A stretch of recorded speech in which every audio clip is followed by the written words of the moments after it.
Nahmaduhu wa nusalli wa nusallimu ala rasulihil karim, amma ba'du. Rasulullah SAW telah menegakkan usul-usul yang pokok dalam penyebaran agama di dunia ini. Selama usul-usul tersebut dihidupkan secara keseluruhannya dan menjalankannya serta mengambil darinya pola kerja, niscaya akan menghasilkan hidupnya tiap-tiap bagian agama dalam kehidupan tiap-tiap pribadi dari umat, dan agama akan tersebar secara keseluruhannya. Beberapa lama kurun kemudian, dengan bertambah luasnya daerah kekuasaan Islam serta banyaknya kaum-kaum atau negeri yang masuk dalam agama Islam, perlu dicari bentuk kesimpulan usul-usul yang asas dalam penyebaran agama. Usul-usul tersebut amat penting dipegang. Jika tidak atau lalai memperhatikannya, akan menyebabkan beberapa musibah. Antara lain, pertama, tertutupnya penyampaian agama ke seluruh umat. Hanya individu-individu dari umat saja yang dapat amalkan agama. Yang kedua, tiap-tiap orang akan membuat usaha agama yang khusus bagian-bagiannya saja, dan tidak adanya usaha mendatangkan kesempurnaan agama. Musibah yang ketiga, akan adanya perbedaan pendapat di antara umat yang mencapai taraf di mana satu bagian menentang bagian yang lainnya. Bukannya saling tolong-menolong, justru berlawanan, yang mana membawa kerugian dalam agama. Untuk itu, dalam usaha agama ini, hendaknya kita perhatikan benar-benar usul-usul yang pokok tersebut. Melaluinya lah kita ambil kesimpulan dalam membentuk pola kerja. Usul-usul yang asas atau pokok dalam pengajaran agama. Yang pertama, Rasulullah SAW menjadikan tiap-tiap umatnya da'i, yang kaya maupun miskin, pedagang atau petani, tiap-tiap orang menjadi pekerja-pekerja agama. Karena apabila 100% umat buat kerja agama, maka agama akan hidup 100% dalam kehidupan umat manusia. Tiap-tiap orang akan berdakwah sesuai dengan kadar ilmunya masing-masing. Ini usul yang asas yang pertama. Kemudian usul-usul yang asas atau pokok yang kedua, Rasulullah SAW menjadikan masjid sebagai markas yang asal dalam ajar mengajar agama. Sahabat-sahabat telah datang ke masjid untuk mempelajari agama, di mana mereka dibagi kepada 3 golongan. Yang pertama, golongan ashabu sufah, yaitu mereka yang kosong dari kesibukan dunia serta tidak beristri dan anak. Yang kedua, golongan muhajirin, mereka yang banyak menggunakan waktu untuk agama dan sedikit sekali digunakan untuk kerja-kerja dunia mereka. Yang ketiga, golongan ansor, mereka yang membagi waktu sebagian untuk agama, sebagian lagi untuk dunia mereka, yaitu sebagian untuk kerja-kerja pertanian, perkebunan, dan sebagainya.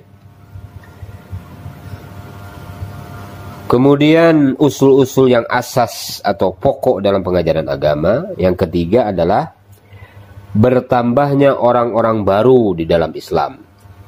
Hingga di zaman Khulafaur Rasyidin, banyak terbukanya kota-kota baru, sehingga menyebabkan berbondong-bondongnya kaum-kaum yang masuk ke dalam agama Islam. Tapi tidak ada bangunan pun yang dibangun di luar masjid untuk ajar mengajar agama. Hanya saja masjid sedikit diperluas.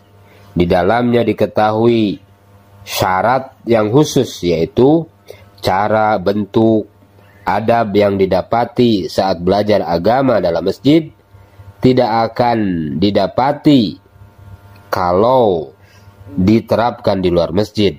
Misalnya, dalam masjid terjaga dari bicara keduniaan. Dalam masjid terhindar dari bercanda dan senda gurau. Senantiasa dalam keadaan berwudu. Kemudian terjaga takbiratul ihram dalam sholat, yaitu perkara-perkara yang apabila menyertai saat belajar agama, ianya akan membentuk keagungan dalam agama itu sendiri, serta mendapatkan taufik ke arah pengamalan. Sesungguhnya Al-Quran menetapkan kewajiban belajar agama bagi mereka-mereka yang telah balik. Quran tidak berkata, baiklah, karena kamu sibuk dengan kerja-kerja perdagangan, pertanian kamu, maka kamu termasuk orang-orang yang ujur dari belajar agama. Maka kirimkanlah anak-anak kalian kepada kami, dan ashabus suffah akan mengajarkan agama kepada mereka. Tapi yang dewasa pun dianjurkan dengan penuh perhatian. Tua, muda, petani, pedagang, buruh, semuanya wajib belajar agama. Kenapa? Karena orang-orang dewasalah yang dapat menghidupkan agama di dalam rumah-rumah mereka, pekerjaan, muamalah, muasyarah mereka, bukannya kerja orang-orang kecil atau anak-anak. Orang-orang dewasalah yang dapat membawa keyakinan kepada perkara-perkara yang gaib, berupa surga, neraka, mahsyar, kubur.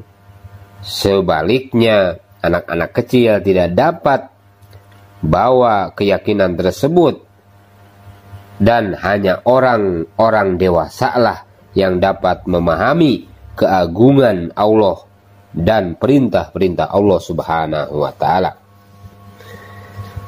Kemudian usul-usul yang pokok atau asas-asas yang pokok di dalam pengajaran agama yang keempat adalah terciptanya pengaturan mengajar agama tanpa bayaran, dan setiap orang diperintahkan untuk mengajarkan agama kepada siapa saja yang berada di bawah kekuasaannya, seperti hadis berikut yang mafhum, artinya setiap kamu adalah pemimpin dan kamu bertanggung jawab. Kulukum ra'in wa kulukum mas'ulun.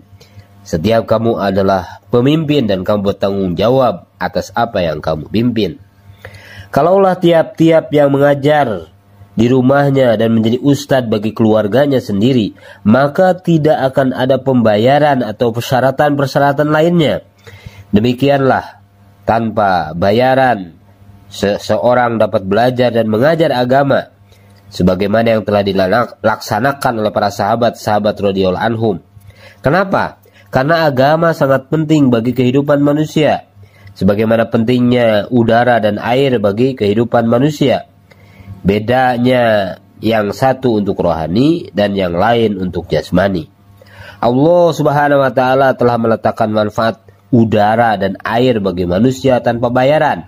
Demikian pula lah halnya dengan agama, sehingga tiap-tiap orang miskin, kaya, yatim, orang desa, orang kota, baik di hutan, di gunung, dapat belajar agama, yang untuknya tidak diperlukan pengedaran permintaan sumbangan, tidak juga dibuat permohonan untuknya.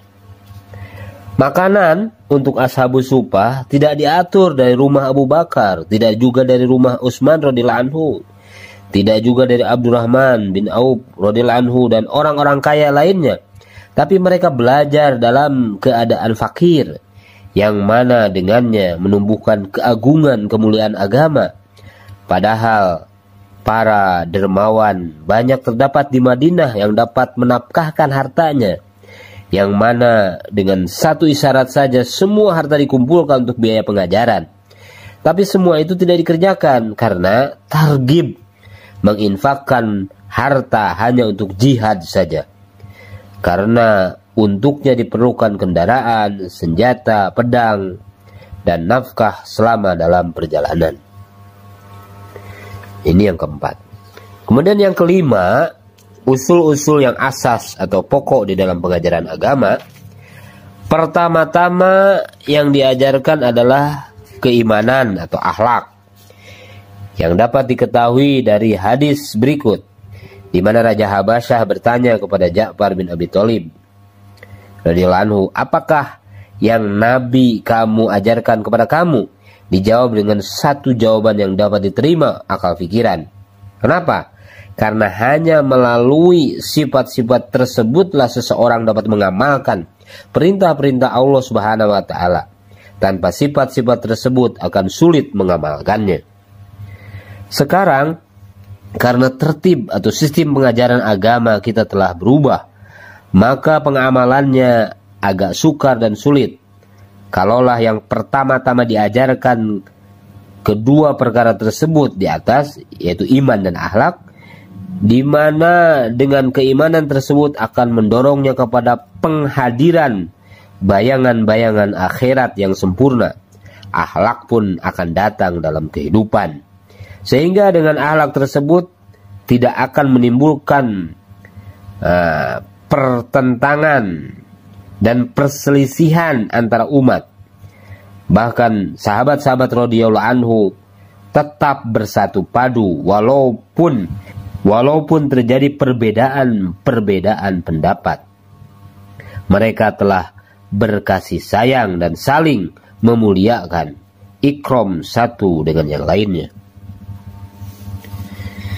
Madrasah, pondok pesantren, jami'ah, khanqa, yaitu tempat latihan tazkiyatun nafs, buku-buku, majalah, ceramah dan sebagainya tetap memberi faedah, tetap memberi manfaat.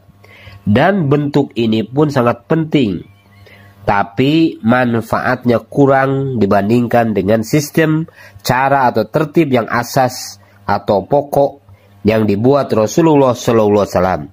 Saat ini, karena tidak adanya tata tertib yang asas dalam pengajaran agama tersebut, sehingga menghasilkan lemahnya kadar keimanan umat. Dikarenakan kelemahan iman tersebut, saat belajar tidak disertai dengan perasaan keagungan dan kepentingan agama, serta sifat takwa dan tawakuf yang tanpanya akan sulit menghasilkan akhlakul karimah, sehingga menyebabkan terjadinya pertentangan antara ahli-ahli agama sendiri yang mencapai derajat di mana orang-orang dunia pun tidak sampai pada pertentangan yang seperti itu. Kalaulah seandainya sistem ajar mengajar agama kita kembali kepada tertib yang Rasulullah SAW terapkan kepada sahabat radhiyallahu anhum, yaitu terjun dalam medan dakwah sambil belajar, maka saat ini pun tiap-tiap bagian dari agama akan hidup dalam kehidupan umat. Begitu pula dengan ilmu dan zikir yang merupakan ibu dari kesemua amalan agama dan merupakan pemberi kekuatan rohani bagi tiap-tiap orang, akan dapat masuk dengan penuh keagungan ke dalam rumah-rumah, baik yang mewah maupun yang buruk, serta tiap-tiap orang yang punya qalbun salim, yaitu hati yang bersih.